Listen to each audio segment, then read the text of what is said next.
You are reading this and perhaps you feel it is no coincidence. Over the last few days, something has shifted inside. A weariness that isn't physical, a desire to remain in silence, thoughts that constantly return to the same place, as if something were about to be resolved but doesn't yet have a name. If this makes sense to you, keep going, because what follows was designed exactly for this type of perception, and it won't make sense to everyone in the same way. July 7th is approaching, and there is an ancient spiritual reading, revisited by those who study numerological cycles and energetic windows, which speaks of a portal, the 7-7 portal, and a symbolic group known as the 144,000. It is not about a literal number of people. It is about a type of consciousness, people who can no longer pretend everything is fine when it isn't, people who feel the weight of routines, relationships and identities that no longer fit the size life has asked them to grow into. Most people will move through July 7th as they move through any other day. They will feel a vague discomfort. They will call it stress. They will blame the traffic in downtown Chicago, the poor sleep, the irritating news that popped up in their feed, and the portal will close without them ever realizing it existed. Only a segment of people will feel that it was something else. We are not talking about luck or destiny written in the stars. We are talking about an internal threshold, and internal thresholds only open for those who have already been moving deep within during the preceding weeks. The idea of a portal sounds mystical, but the mechanism behind it is simple and not at all supernatural. There comes a moment when the cost of staying the way you are becomes greater than the fear of changing.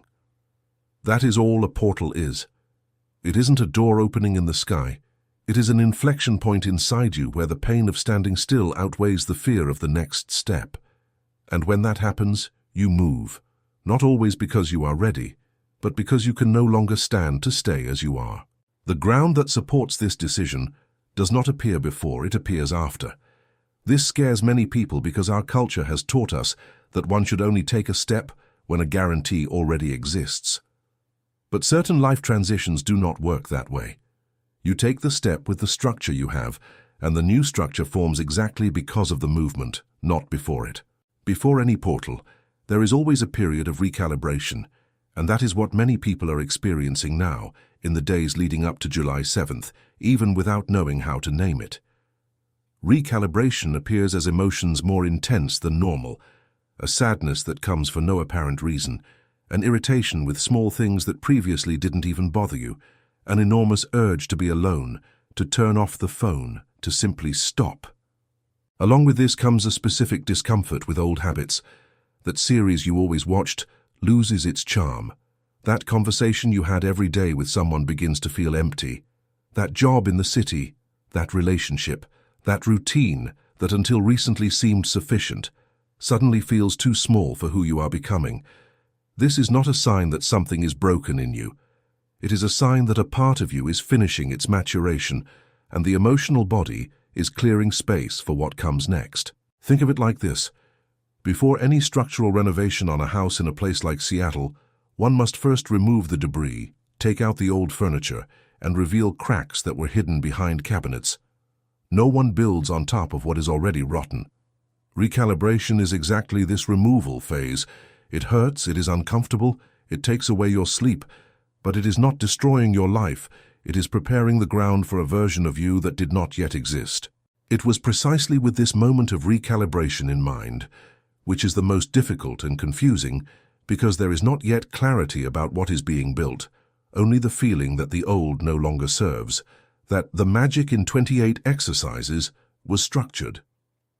It is a 28-day journey, the length of a full lunar cycle, created for those who are exactly in this phase we just described, feeling that something has changed but unable to give it a name, unable to organize the internal mess into a direction. The goal of the 28 exercises is not to teach you spiritual theory. It is to give you a practical structure day after day to recognize the signals your body and intuition are already giving you, to integrate the parts of yourself that stayed in the shadows out of fear or shame, and to transform all this restlessness into real decisions, not just reflection. If you feel that recalibration has already begun in you, this is the right moment to have a structure by your side. Instead of going through this alone, trying to guess what to do with so many things arising at once. I will leave the link to discover the Magic in 28 exercises pinned in the first comment of this video. And if you already feel that this recalibration has started inside, comment "I am feeling it." It's not a decorative phrase, it's a way for you to register, for yourself, that you have noticed what you are living through, instead of letting it pass as just another bad day. July 7th within this reading is not about a spectacular event happening out there. It is about a test of truth that will present itself in an almost banal way, a conversation that seemed ordinary, a feeling that hits without warning, a piece of news, a memory, a small decision that suddenly asks to be made.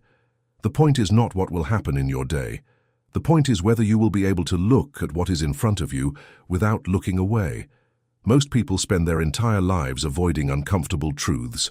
It is easier to say, "It's nothing, I'm overreacting, I'll think about it tomorrow," than to face head-on that a relationship has already died, that a job in London is making you sick, that the image you maintain of yourself is no longer real.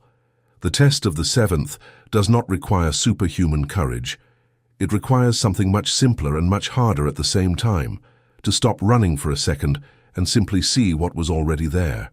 Think of a dark room where you have lived for years without noticing the mess, because the light was never truly turned on. The test of the 7th is the light turning on. It isn't the room changing. It's you finally seeing the room as it has always been. And it is exactly here, when the light turns on and the truth appears without disguise, that what this reading calls a timeline bifurcation is formed. There is no real middle ground after you clearly see what needs to change. There are two paths, and both are valid as human choices, but they lead to completely different places. The first path is to return to the comfort of what was already known, because it is familiar, because it hurts less in the short term, because no one will question you for staying the same. The second path is to accept a more uncertain direction, without a ready-made map, but more aligned with who you are becoming. The bifurcation almost never appears as a large, dramatic decision. It appears in small gestures. You answer a message differently than you always have. You say no to an invitation you would have previously accepted automatically. You stay silent in an argument instead of entering the same old pattern. You turn off the notification. You don't send that text at 3 in the morning. No one films these scenes, no one applauds. But it is exactly in these tiny instants that the new identity and the old identity fight for space inside you. It is common, right after perceiving this bifurcation, to feel the past returning with redoubled force. And that is what the next moment of this journey speaks about. Ex-partners who reappear out of nowhere, habits you thought you had overcome knocking at the door again, doubts like, "Maybe I wasn't overreacting, maybe it was easier to continue as before." This is not a coincidence, and it is not your weakness. It is basically the physics of identity. Everything you are leaving behind tries, one last time, to pull you back into the old shape, because the old shape still has weight. It still has memory stored in you. Think of a stretched rubber band. The further you move from the point of origin, the greater the force pulling you back. This last temptation is not a sign to give up. It is precisely the proof that you are going in the right direction, because things that no longer have power over you do not need to fight to retain you. After this last temptation passes, and you do not turn back, something opens up inside that usually comes accompanied by clarity and fear at the same time, the two together, almost never one without the other. Clarity reveals why the last few days or the last few weeks were so uncomfortable. You were being pushed with gentleness and insistence out of a version of yourself that no longer made sense. Fear appears because every real change exposes attachments you didn't even know you still had. Attachment to an image of who you are. Attachment to the approval of certain people. Attachment to a routine that provided security even without providing happiness. Fear in this context is not an alarm saying stop. It is a thermometer saying, this matters for real, that's why it's hurting. Transformations that cost nothing normally change nothing either. It is exactly at this point, after the clarity, after the fear, after recognizing the attachments that still hold you in the old place, that the most practical part of this entire journey enters, because no spiritual transformation sustains itself only on intention or desire. It must become concrete action. It is easy to say, I want to change. It is easy to feel the urge to be different while watching a video like this. The hard part is, the next time the old situation repeats itself, to respond in a new way, to speak what you always swallowed, to leave where you always stayed, to say no where you always said yes out of fear. It is exactly to give body to this practical change, day after day without depending only on willpower, that the Magic in 28 Exercises was designed as a journey and not as isolated content. Each of the 28 days works on a different layer, recognizing shadow patterns that you repeat without noticing, decoding the signals your intuition had already been giving you, and transforming all of this into real, small, sustainable decisions, instead of grand promises that last a weekend and then fade away. If you already feel that you are facing this concrete choice, to respond differently, or to continue reacting the same way as always, this is precisely the moment when having a structured path by your side makes the difference between another attempt that doesn't take root and a change that truly installs itself. Access to The Magic in 28 Exercises is in the first pinned comment, in case you feel it is time to move from theory into practice. When the conscious choice finally happens, when you respond differently at least once instead of just wishing to respond differently, something changes in the perception of daily life, almost immediately. It is not a movie transformation with music playing in the background. It is quieter than that. More presence in conversations, less mental noise running in parallel while you speak with someone, a clearer sense of being in the right place, doing the right thing, even without absolute certainty of the final result. This shift in frequency, to use the term from this reading, does not reorganize your reality overnight. It reorganizes it gradually. People who no longer match who you are becoming begin to drift away naturally without fights, just because the encounter ceased to make sense for both sides.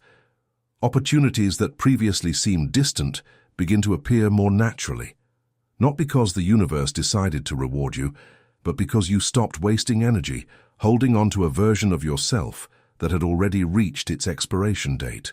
If you have made it this far, it is probably because some part of this resonated with what you are living now, and it is not most people who follow a video to this point without identifying with anything that was said. Comment, I am one of the 144,000. If you feel that this text did not fall onto your screen by accident, not because there is magic in commenting, but because naming out loud what you recognize within yourself is, on its own, an act of commitment to the change you have already begun. What happens after July 7th within this reading is not an automatic happy ending. It is the opening of a new cycle, which, like every new cycle, requires maintenance. Relationships that no longer match the new consciousness you are building will continue to lose strength, and it is important to let that happen instead of forcing reconciliations just out of fear of being alone. Environments that previously seemed comfortable may begin to feel small, and this is not ingratitude. It is simply the sign that you have grown beyond the space that contained them. The true sign that you passed the test is not some spectacular external event. It is a subtle and consistent change in behavior, more silence before reacting, more discernment when choosing whom to spend your energy with, more strength to respond to situations instead of simply reacting to them on autopilot, and above all, a willingness to walk step by step without demanding of yourself that the entire transformation happens all at once. This is exactly the moment when deciding whether you will cross this phase alone, trying to rebuild your compass from scratch with each new challenge, or if you will count on a journey designed for exactly this type of crossing, makes all the difference in the result. The Magic in 28 Exercises does not promise to erase your fears or give you ready-made answers for everything. It delivers a daily, realistic structure to transform what you recognized about yourself in these last few minutes into habit, into direction, into a stable identity. Instead of letting this clarity dissolve like so many other perceptions have dissolved before, just because there was no practical path to sustain it. If you feel you are facing this decision now, the link is pinned in the first comment. And if this content made sense to you, it is worth understanding that it is not an isolated video. It is a piece within a larger map of cycles, portals, and energetic windows that the channel has been building throughout the year. The next videos show what normally happens after a crossing like this, how to recognize when a new cycle is already underway, how to deal with the people who stay behind without guilt, how to sustain the change when the initial euphoria passes and only the routine of continuing remains. Without being subscribed, it is easy to catch only loose pieces of this journey, without the context that gives meaning to each stage. If this July 7th is weighing on you in a way you don't quite know how to name, perhaps the most honest invitation that can be made now is simple. Do not force anything. Do not try to accelerate a process that is already in motion inside you. Just pay attention. The answer, most of the time, does not arrive like a lightning bolt. It arrives as that small silent choice you make when no one is looking, and that is exactly where the portal, if it exists, has always opened.